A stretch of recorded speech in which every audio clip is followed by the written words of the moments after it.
Rev up your engine!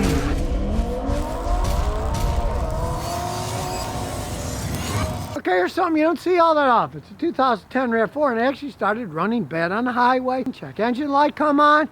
It does have 234,000 miles.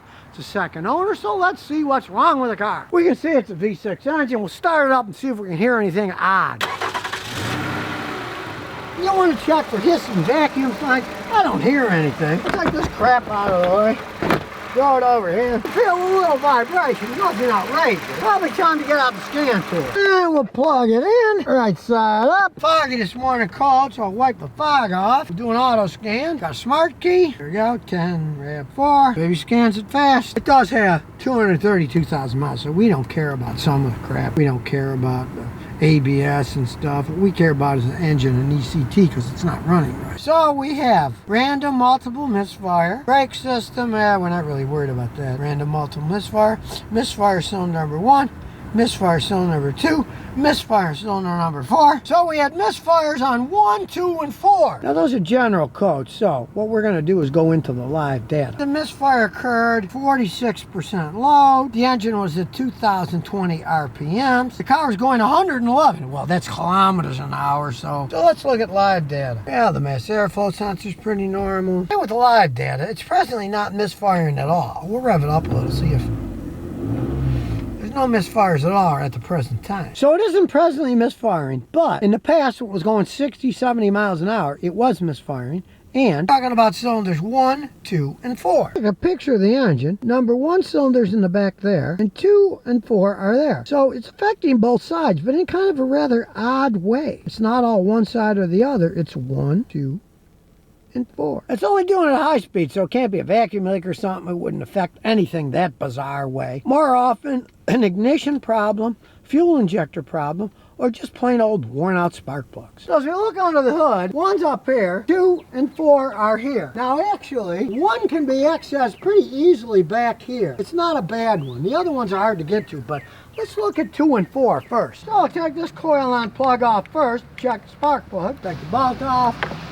So this out of the way, look at the spark plug. First we'll loosen it quite a bit, because I'm getting old and weak. Now I can get the rest of it. Look at the spark plug. Really screw them in, I'll give them that. And if you look, the spark plug's completely worn off. The little electrode there, supposed to be flat, and you can see it's eating at an angle. It's completely worn out. I wouldn't be at all surprised if each one of these spark plugs was just the original one worn out, because it's only doing it at high RPM. When it's got to fire really fast, it wasn't firing right. This, and the one in the back, it just so happens that the other ones aren't worn enough to misfire yet, but they're all going to be worn. Now, who knows? Maybe these coils are starting to wear out. But when they're obviously this worn, that instead of having 2 flush parts, one's at a jagged angle all worn out, first we're going to change the spark plugs. Now this came with iridium plugs. Don't buy the cheap ones. Put the right ones back in. Don't mess up a good design. They've been here 230,000 miles. They're already all plated. You don't need to coat them. They're already all pre-gapped. All you have to do is install them. Spin them in hand tight. They're long threads. Then what you want to do is get a ratchet and get them snug.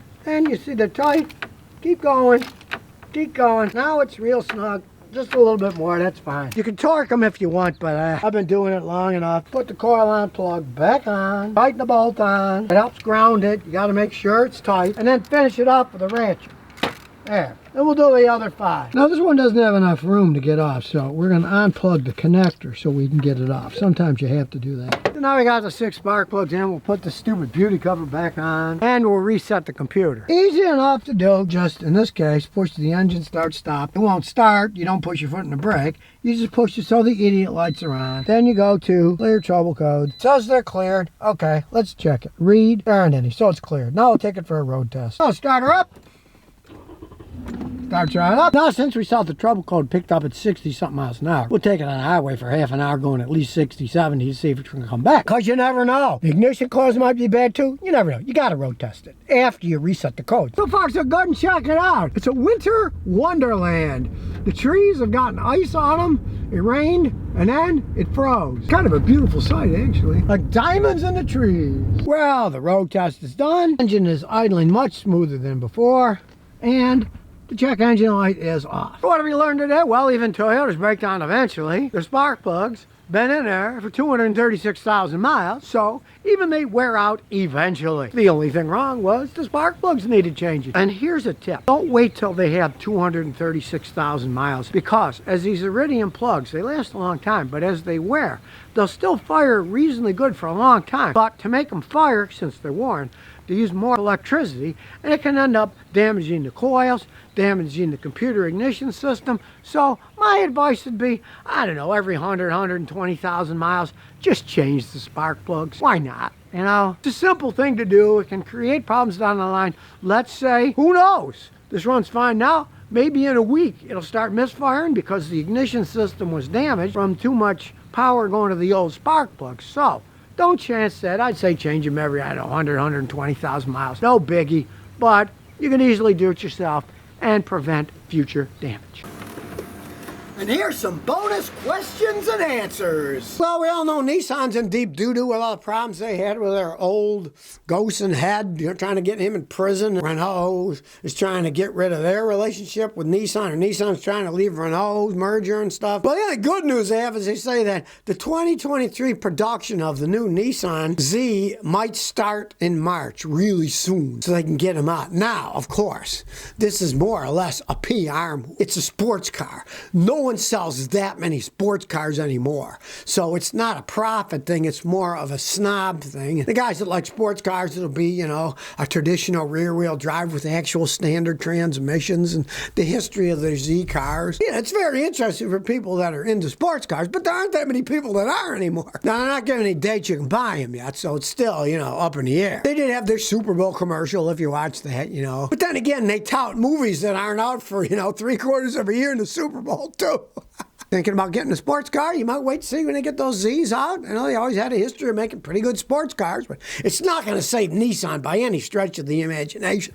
They only sell a limited amount of those things. It's not a big profit maker, and sports cars are becoming less and less popular over time. They don't make that much money. Camaros don't make Chevy that much money. Sports cars aren't that popular anymore. Holder 223 says, I got a 2009 Dodge Charger, 5.7 Hemi, with rough idle and white smoke comes from the exhaust. I changed the spark plugs. Rough idling sometimes. And I can hear some engine knock. All right. Well, unfortunately for you, does Hemis have a problem with camshaft wear? You didn't say the mileage you have. I'm assuming it's high mileage. If you're losing coolant, you have to add it in. It means your head gasket's starting to blow. You got to tear the engine down. But in many of those, you got to tear the engine down anyway because the cams wear. They weren't designed perfectly, and at idle and at low speeds, the cams don't get enough lubrication and they wear out. And a lot of guys think, oh, the noise I hear, it's lifter tech, and they replace the lifters. But the noise soon comes back because the lifters are activated by the cam. And if the cam's worn, yeah, the lifters will wear too. Putting in new lifters doesn't fix the worn cam. So odds are you got some serious engine problems there.